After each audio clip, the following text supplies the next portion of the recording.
BJP के मुख्यमंत्री असम के, जिन्होंने जो है तो एक मुसलमानों को लेकर एक बहुत ही ऐसा बयान दिया है जिसको लेकर अब राजनीतिक चर्चा चल पड़ी है। असम के एक्टिंग मुख्यमंत्री की हम ये बात कर रहे हैं और कोई ऐसे वैसे नेता की बात नहीं की जा रही है। असम के मुख्यमंत्री हेमंता बिस्वा शर्मा एक बार फिर अपने बयान को लेकर विवादों में है। SIR प्रक्रिया का जिक्र करते हुए उन्होंने कहा, मियाँ मुसलमानों को जैसे परेशान कर सकते हो करो, रिक्शे वाला 5 रुपये मांगे तो 4 रुपये दो, हम आपके साथ हैं। इस तरह से जो है तो ये बयान दिया गया है और इसके बाद अब जो है तो राजनीति काफ़ी जो है तो चर्चा में आ चुकी है ये, और राजनीति चल पड़ी है। कई मुस्लिम संगठनों ने उसके ऊपर सख्त एक्शन लेते हुए माफ़ी की मांग भी की है और किसी ने जो है तो इस्तीफा देने की भी बात कह दी है। दूसरी तरफ अगर हम बात करते हैं तो इन्हीं की पॉलिटिकल पार्टी के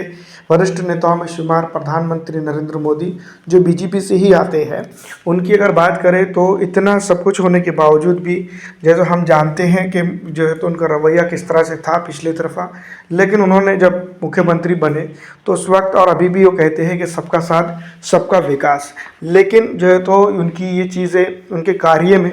दर्शाती भी है, दिखती भी है। लेकिन जिस तरह से हेमंता बिस्वा शर्मा जो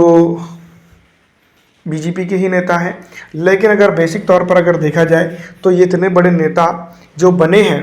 वो कांग्रेस और मुसलमानों के दम से ही बने हैं, मुसलमानों की वोटिंग से ही बने हैं, ऐसा मानना कई एक नेताओं का है जो हम देख चुके हैं, उनके बयान भी आ चुके हैं। लेकिन क्या हेमंता बिस्वा शर्मा एक बड़े पॉलिटिकल पद पे